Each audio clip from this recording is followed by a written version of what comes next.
Hello दोस्तों, मैं दीपक नागर, अधिशासी अधिकारी एसीएफ क्लासेज के इस यूट्यूब चैनल पर आप सभी का स्वागत करता हूं। आशा करता हूं कि आप सब लोग खुश होंगे, तंदुरुस्त होंगे और पढ़ाई अपनी अच्छे से कर रहे होंगे। तो बच्चों, बेसिकली जो मेरा एक्सपर्टाइज है वो है इकोनॉमी पे। ये तो मैं यूआरओ का एक शौकिया पढ़ा लेता हूँ, लेकिन जो मेरा सब्जेक्ट बेसिकली है वो इकोनॉमी है। इकोनॉमिक्स का हो या इकोनॉमिक्स हो, एक ही बात है, थोड़ा अंतर है दोनों में। और जब हम पढ़ेंगे तब बता देंगे कि what is the difference between economy and economics. तो आज जो मेरा ये टॉपिक या जो इसको मैं वीडियो बना रहा हूँ, उसका उद्देश्य है कि अभी वर्ल्ड में क्या चल रहा है इकोनॉमी में, वर्ल्ड इकोनॉमी की क्या स्टेटस है आज की डेट में, क्या महंगाई बढ़ रही है। आप सब लोगों ने सुना होगा, पूरी इंडिया में इन्फ्लेशन बढ़ रही है। इंडिया में नहीं, पूरी दुनिया में बढ़ रही है। रुपये गिर रहा है, पढ़ा होगा आपने। कल से इस पर विवाद हो रहा है कि जो हमारी वित्त मंत्री है श्रीमती निर्मला सीतारमण जी, उन्होंने कहा कि रुपया नहीं गिर रहा, जबकि बल्कि डॉलर मजबूत हो रहा है। तो दोनों में क्या अंतर है? एक ही तो बात है, ऐसा कुछ लोग कह रहे हैं। और इसके अलावा कच्चे तेल की क्या स्थिति है, इंटरेस्ट रेट की क्या स्थिति है, ये सब बारे में जो आज की डेट में, जैसे कि फॉरेक्स होता है, एक फॉरेन एक्सचेंज, उसकी क्या स्टेटस है। तो जितने भी मैक्रो इकोनॉमिक इंडिकेटर है ना बच्चों, उसके बारे में हम एक एक करके मैं टॉपिक वाइज बात करूंगा। तो आज का हमारा ये एजेंडा है। अब इस एजेंडे की प्री कंडीशन क्या है? तो इस एजेंडे की प्री कंडीशन है कि वही बच्चे इस वीडियो को देखें, सुने, जिनको पहले से थोड़ा सा बेसिक पता हो। अब हर चीज मैं इस वीडियो में बता नहीं सकता। मैं कहूंगा इंटरेस्ट रेट बढ़ रही है तो रेपो रेट बढ़ रही है, तो अब रेपो रेट आपको पहले से पता होना चाहिए। जिसको इकोनॉमिक्स के बारे में कोई नॉलेज नहीं हो, कृपया करके इस वीडियो को ना देखें। ये वीडियो एक अप्लाइड पार्ट का हिस्सा है, जिसका पहले कंडीशन होती है, उसको फंडामेंटल उसका क्लियर होना चाहिए, तब जाके वो इस वीडियो को समझ पाएगा। जिन लोगों ने इकोनॉमिक्स पहले पढ़ रखी है वो इसको पढ़ेंगे तो उनको मजा आएगा और वो इसको अच्छे से कनेक्ट कर पाएंगे। जिन्होंने नहीं पढ़ी वो पहले इकोनॉमिक्स पढ़ लेंगे, उसके बाद इस चीज को थोड़ा सा समझ पाएंगे कि वो चल क्या रहा है। तो मैंने ये बात स्पष्ट कर दी कि किसको इसको सुनना है। तो चलो बच्चों, चलते हैं। जो आज का पहला टॉपिक है वो है इन्फ्लेशन के बारे में।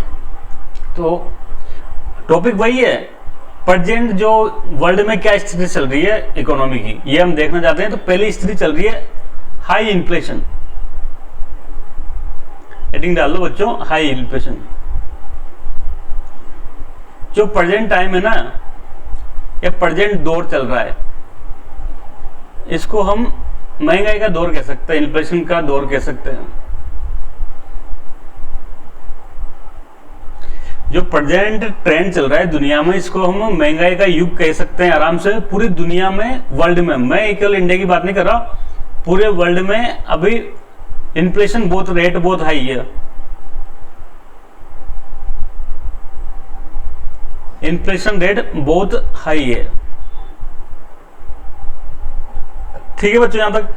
तो जो अभी का दौर चल रहा है वो इन्फ्लेशन रेट का दौर चल रहा है। इन्फ्लेशन बहुत हाई है पूरी दुनिया में। जैसे कोई कहे इंडिया में इन्फ्लेशन बढ़ रही है, तो उसमें चिंता करने वाली कोई बात नहीं है।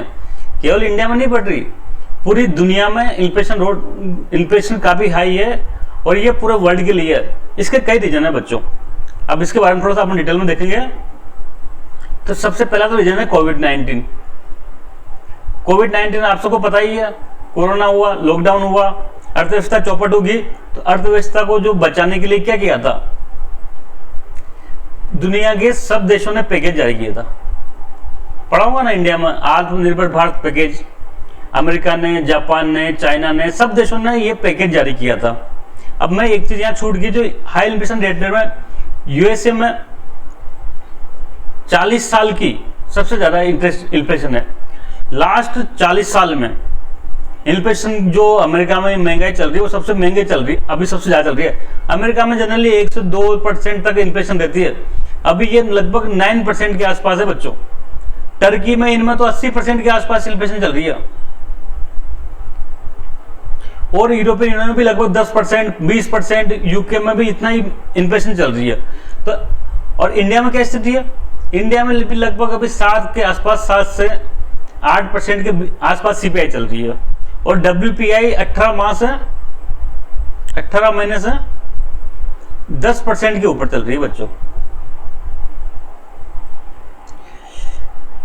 अमेरिका में 40 वर्ष की सबसे हाई इन्फ्लेशन, टर्की में लगभग 80%, यूके में भी 10% से अबव इन्फ्लेशन चल रही है, इंडिया में लगभग 7-8% है, और जो WPI है वो लगभग पिछले 18 महीने से 10% के अबव ही चल रही है, 12% 15% के आसपास।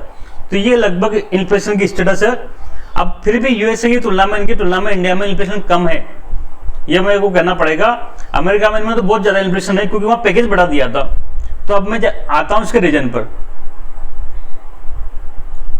What is the reason behind high inflation? तो पहला रीजन है कोविड-19। कोविड-19 में क्या हुआ, अर्थव्यवस्था चौपट हो गई, लॉकडाउन लग गया, उसको बचाने के लिए क्या किया, पैकेज जारी किया। इंडिया में भी किया था आत्मनिर्भर भारत पैकेज, अमेरिका ने भी किया, जापान ने भी किया। तो इस पैकेज से क्या हुआ, मनी सप्लाई, पैसा बढ़ेगा ना बढ़ेगा बाजार में, आम आदमी के पास में या उद्योगों के पास में पैसा बढ़ गया, आम आदमी के पास भी पैसा बढ़ा, इंडस्ट्री को सस्ते में लोन बांटे। जैसे इंडिया में भी एक चली थी योजना, आपने पढ़ा हो तो, emergency credit line guarantee scheme, जो micro small and medium enterprises को 4-5 लाख करोड़ का इसमें लोन बांटा। अभी लोन उनके पास आया तो बाजार से सब खरीदारी करेंगे तो सप्लाई तो वैसे की वैसी रह जाएगी। तो इससे क्या होगा फिर बच्चों, जो डिमांड और सप्लाई का मिसमैच हो जाएगा, और डिमांड सप्लाई का मिसमैच किसको जन्म देगा, वो देगा इन्फ्लेशन को, महंगाई बढ़ेगी, उससे डिमांड बढ़ेगी, सप्लाई नहीं बढ़ रही। तो एक मुख्य कारण है ये है, वो है कोविड-19 के बाद जितने भी जो पैकेज लागू किए अर्थव्यवस्था को आगे बढ़ाने के लिए, उससे क्या हुआ, मनी सप्लाई बढ़ गई, और है ना, तो उससे डिमांड बढ़ेगी तो सप्लाई बढ़ाना पड़ेगा, सप्लाई नहीं बढ़ पाई तो इसका परिणाम क्या होगा, इसका परिणाम महंगाई के रूप में पूरी दुनिया में सामने आया। दूसरा रीजन हम इसमें पढ़ेंगे। तो बच्चों जो ये महंगाई के अंदर चल रहा है, सेकंड रीजन यूक्रेन रशिया वार। आपको पता है इससे जियोपॉलिटिकल टेंशन चल रही थी रशिया यूक्रेन में, और फाइनली काफी टाइम से वॉर चल रहा है। वॉर से क्या होगा बच्चों, वॉर से क्या होगा, एक तो जो यूक्रेन है, यूक्रेन क्या है, बहुत बड़ा वो क्या ग्रेन प्रोडक्शन करता है, खाद्यान्न यहाँ पे पैदा होता है, जैसे कि गेहूं, सूरजमुखी का तेल वगैरह। तो इससे क्या होगा, सप्लाई खत्म होगी, तो क्या होगा, ओवरऑल क्या होगा, इन्फ्लेशन बढ़ेगी। भाई इन्फ्लेशन के कारण, युद्ध के कारण क्या हो गया, सप्लाई डिस्टोर्ट होगी, सप्लाई डिस्टोर्ट होने से महंगाई बढ़ेगी। तीसरा क्या हुआ, इसी युद्ध के कारण एक और है क्रूड ऑयल। पिछले कई टाइम से जो कच्चा तेल है उसका प्राइस काफी बाजार में बहुत हाई है, अभी कम हुई थी थोड़ी, लेकिन क्या हुआ, कम होते ही ओपेक प्लस ने वापस से ऑयल प्रोडक्शन कम कर दिया, प्रोडक्शन कम होते वापस रेट बढ़ने लग गए। तो ये दौर चल रहा है क्रूड ऑयल प्राइसेज हाई का, $100 बिलियन पर बैरल से भी ऊपर अभी इसकी प्राइस चल रही है। बीच में कुछ टाइम के लिए कम हुआ था, लेकिन वापस से वो बढ़ गया। तो क्रूड ऑयल बढ़ने से क्या होगा, इन्फ्लेशन बढ़ेगी। क्रूड ऑयल जब महंगा होगा तो इंडिया में आया, सपोज करो हमने मंगाया, क्रूड ऑयल महंगा होगा तो ट्रांसपोर्ट महंगा होगा, और सब चीजें महंगी होगी ट्रांसपोर्ट के साथ साथ में, तो ओवरऑल इन्फ्लेशन क्या होगी, महंगी होगी।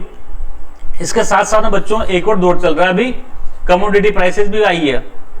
जितना भी आप पढ़ोगे, सरसों तेल, जो फूड ऑयल है, जो वेजिटेबल ऑयल हम खाते हैं, इस सब की प्राइस भी अभी बहुत हाई चल रही है। इसके अलावा जो मेटल है, मेटल की प्राइसेस भी हाई चल रही है, जैसे स्टील, निकल हो गया, एल्यूमिनियम हो गया, इन सब की प्राइस भी जो जनरल उनकी नॉर्मल प्राइसेस रहती है उससे हाई चल रही है। तो बच्चों अब हमने क्या समझा कि अभी दुनिया में क्या चल रहा है, महंगाई चल रही है। महंगाई चलने के हमने रीजन देखे, क्रूड ऑयल महंगा हो रहा है, युद्ध चल रहा है, युद्ध से सप्लाई प्रभावित हुई है। इसके बाद जो मनी सप्लाई बढ़ा दिया था पैकेज के द्वारा, उससे महंगाई बढ़ी है। कमोडिटी प्राइस भी महंगी चल रही है, वेजिटेबल वगैरह, और मेटल में भी महंगाई काफी ज्यादा चल रही है। तो एक मुद्दा हमारा कंप्लीट हो गया बच्चों इन्फ्लेशन का।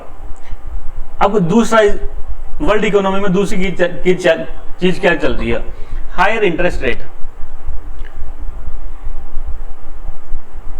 वर्तमान में जो दौर चल रहा है वो इंटरेस्ट रेट हाई का चल रहा है। वो कैसे चल रहा है मैं बताऊंगा।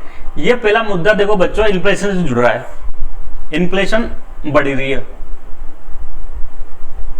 इन्फ्लेशन का क्या मतलब हुआ, डिमांड और सप्लाई में मिसमैच, डिमांड ज्यादा है, सप्लाई कम है। भाई मांग करने वाले, जो खाने वाले हैं वो ज्यादा हैं, चीजों के सामान ज्यादा मांग रहे हैं, और सप्लाई नहीं हो पा रही, तो चीजों की महंगाई बढ़ेगी। तो अब महंगाई रोकने के लिए क्या कर रहे हैं, तो पूरी दुनिया के जितने भी सेंट्रल बैंक है, सेंट्रल बैंक, सेंट्रल बैंक का मतलब बच्चों सेंट्रल बैंक ऑफ इंडिया नहीं होता। सेंट्रल बैंक का मतलब होता है जो पूरे बैंकों को रेगुलेट करता है, जैसे इंडिया में आरबीआई, यूएसए में फेडरल बैंक, फेडरल रिजर्व का नाम सुना होगा ना, फेडरल रिजर्व, ये वहां का सेंट्रल बैंक है। भारत में रिजर्व बैंक ऑफ इंडिया है। तो अब बताओ, डिमांड हो रही है, मनी सप्लाई ज्यादा है, तो मनी सप्लाई को कम करना पड़ेगा कि ज्यादा करना पड़ेगा? मनी सप्लाई को कम करना है,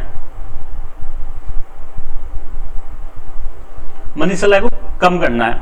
तो मनी सप्लाई को कम करने के लिए क्या करेगा बताओ? जो बैंक से हमको लोन मिलता है उसको सस्ता करना पड़ेगा कि महंगा करना पड़ेगा? तो जाहिर सी बात है महंगा करना पड़ेगा। लोन महंगा हो जाएगा तो अपने आप जो लोन लेने वाले लोग कम हो जाएंगे। तो ये समझ करो ये आरबीआई है। आरबीआई बैंक को लोन देता है और बैंक आम कॉमन पीपल को लोन देता है। तो आरबीआई जिस रेट पे बैंक को लोन देता है वो होती है रेपो रेट। तो अगर आरबीआई रेपो रेट बढ़ा देगा तो बैंक भी जो ये पीपल को उधार देंगे वो रेट बढ़ाना पड़ेगा। तो इसलिए मैं कह रहा हूं कि हायर इंटरेस्ट रेट है, ब्याज दरें बढ़ रही है। रेपो रेट पिछले 3-4 महीने में 1.9% बढ़ चुकी, 4 से हो चुकी 5.9%। इसी प्रकार से अमेरिका के इतिहास में जो वहां की पॉलिसी रेट है, रेपो रेट टाइप ही होती है पॉलिसी रेट, वो लगभग 1 से 2% होती है। लेकिन पिछले काफी टाइम से regular 75 basis point 50 basis point बढ़ रहा है, वो 3 से 4% तक होगी। और अभी भी इसको उम्मीद की जा रही है कि ये और ज्यादा बढ़ेगी इनकी रेपो रेट। तो प्रेजेंट टाइम पर महंगे लोन का है। आप में से किसी के घर वालों ने लोन ले रखा होगा या आप में से खुद ने भी किसी ने लोन ले रखा होगा, तो उससे कर सकते हैं कि अभी जो ईएमआई आती है वो बढ़ रही है। ऐसे लोन जो प्रेजेंट टाइम पर जो या तो फिक्स लोन होते हैं, फिक्स लोन में तो इंटरेस्ट रेट बढ़ेगा नहीं, क्योंकि जो 3 साल पहले लोन लिया था वो इंटरेस्ट रेट देगा। लेकिन कुछ इंटरेस्ट रेट होता है लोन, जैसे कि हाउसिंग लोन पे वो फ्लेक्सिबल अपनाते हैं, तो रेपो रेट के हिसाब से इंटरेस्ट देते हैं। तो अगर रेपो रेट अभी बढ़ रही है तो उनका ईएमआई बढ़ गया। आप देखना किसी का अगर होम लोन ले रखा होगा तो किसी से पूछना अपने घर वालों से या किसी से, तो उनका ईएमआई बढ़ गया। ईएमआई बढ़ने का एक सीधा रीजन है कि जो बाजार में जो इंटरेस्ट रेट का दौर चल रहा है वो बहुत हाई चल रहा है। सस्ता लोन नहीं मिल रहा अभी भी। सस्ता लोन का टाइम निकल गया। सस्ता लोन मिल रहा था आज के 1 साल पहले 2 साल पहले। अभी हायर इंटरेस्ट रेट का दौर है, महंगा दौर है, महंगाई का दौर है और महंगा इंटरेस्ट रेट मिलेगा उसको रोकने के लिए इन्फ्लेशन को। तो बच्चों दूसरा बिंदु क्लियर हो गया। पहला इन्फ्लेशन बढ़ रहा है, इन्फ्लेशन को रोकने के लिए दूसरा हायर इंटरेस्ट रेट है। और यही नहीं, शायद दुनिया के सब देशों में ये पालन हो रही है। दुनिया के जितने सेंट्रल बैंक है, अमेरिका हो गया फेडरल रिजर्व, अमेरिका का फेडरल रिजर्व हो गया, रिजर्व बैंक हो गया, चाइना में हो गया, यूरोपियन यूनियन में हो गया, यूरोपियन सेंट्रल बैंक है, यूके हो गया, इन सब में क्या हो रहा है? सब ने एक ही रणनीति अपनाई है कि महंगाई को कंट्रोल करना है। तो कैसे करना है? तो इंटरेस्ट रेट बढ़ा के कंट्रोल करना है। दूसरा मुद्दा बच्चों यहां हो गया। अब हम तीसरा मुद्दा पढ़ेंगे।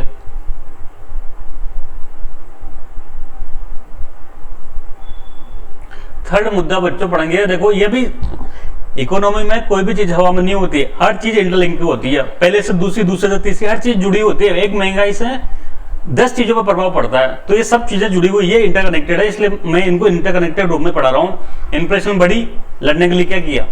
इंटरेस्ट रेट बढ़ा दी, ठीक है। अब एक दौर चल रहा है कैपिटल आउटफ्लो,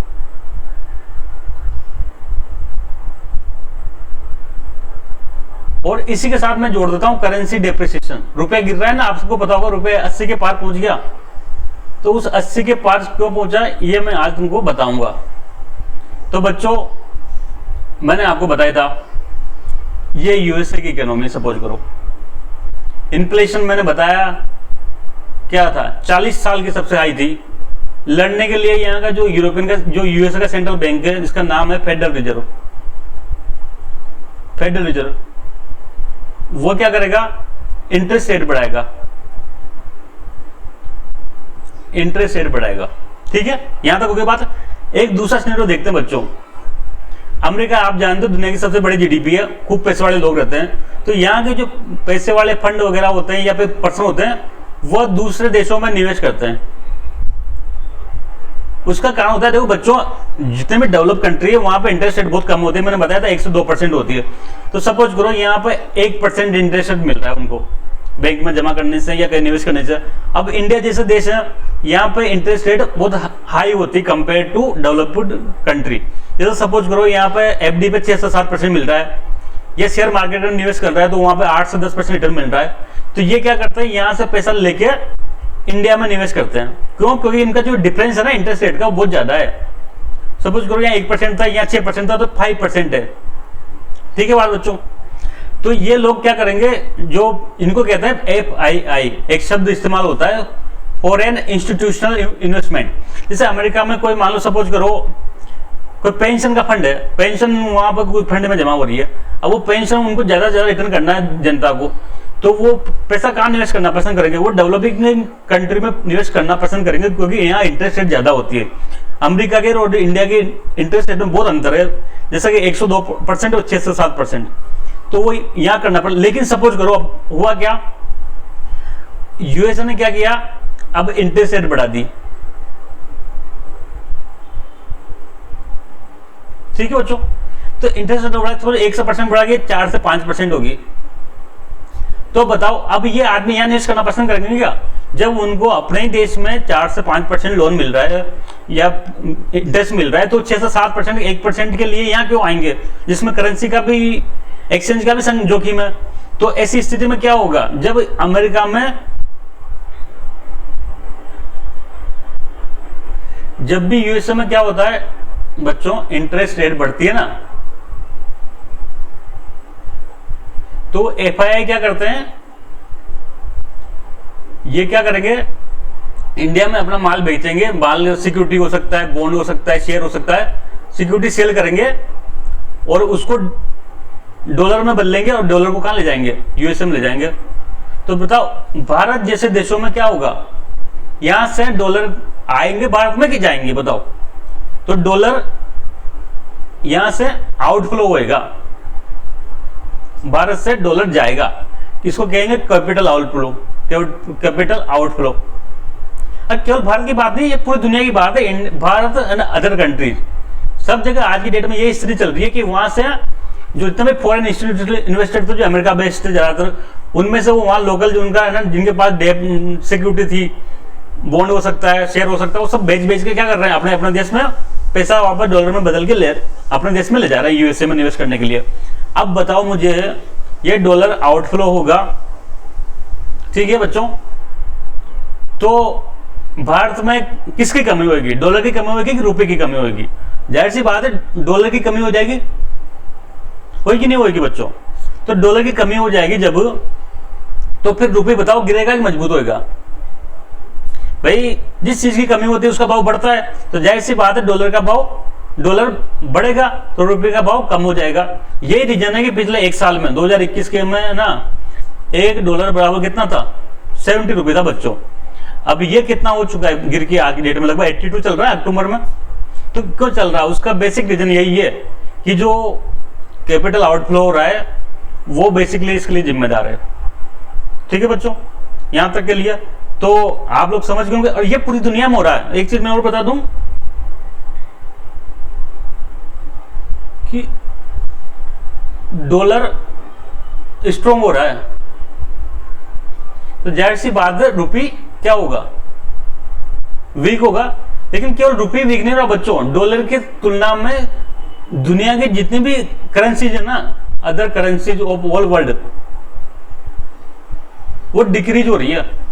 सारी दुनिया में पूरा डॉलर मजबूत हो रहा है, और डॉलर के सामने जितनी भी करेंसी है, चाहे वो यूरोपियन यूनियन का यूरो ले लो, चाहे वो ब्रिटेन का पाउंड ले लो, चाहे इंडिया का रुपी ले लो, चाहे जापानी येन ले लो, चाहे चाइनीज का युआन ले लो, सारी करेंसी दुनिया में डिक्रीज कर रही है। और एक बार बताऊं, इन करेंसी की तुलना में रुपया तो मजबूत ही है। मतलब कहने का मतलब ये है कि जितना रुपया गिरा ना डॉलर की तुलना में, उससे ज्यादा अदर करेंसी गिरी है दुनिया की है। भारत का रुपया इन कई करेंसी की तुलना में स्ट्रॉन्ग हुआ है। इसलिए निर्मला ताई ने कल कहा था, क्या कहा था निर्मला जी ने, कि रुपी नहीं गिर रहा, क्या हो रहा है, डॉलर स्ट्रॉन्ग हो रहा है। अगर रुपया गिरता तो ये जो बाकी करेंसी की तुलना में तो गिरता ना, यूरो की तुलना में गिरता, येन की तुलना में गिरता, युआन की तुलना में गिरता, लेकिन बाकी करेंसी की तुलना में रुपया नहीं गिरा। रुपया केवल डॉलर की तुलना में गिरा, और डॉलर के सापेक्ष दुनिया की सारी करेंसी गिरी है। इसलिए निर्मला जी का यह कहना था कि भाई रुपया नहीं गिर रहा, डॉलर मजबूत हो रहा है पूरी दुनिया में। ठीक है बच्चों, तो यहां तक के लिए। तो फिर हम अगला मुद्दा चलें। अगला मुद्दा अब भी इसी से जुड़ा हुआ, बताओ फॉरेन एक्सचेंज।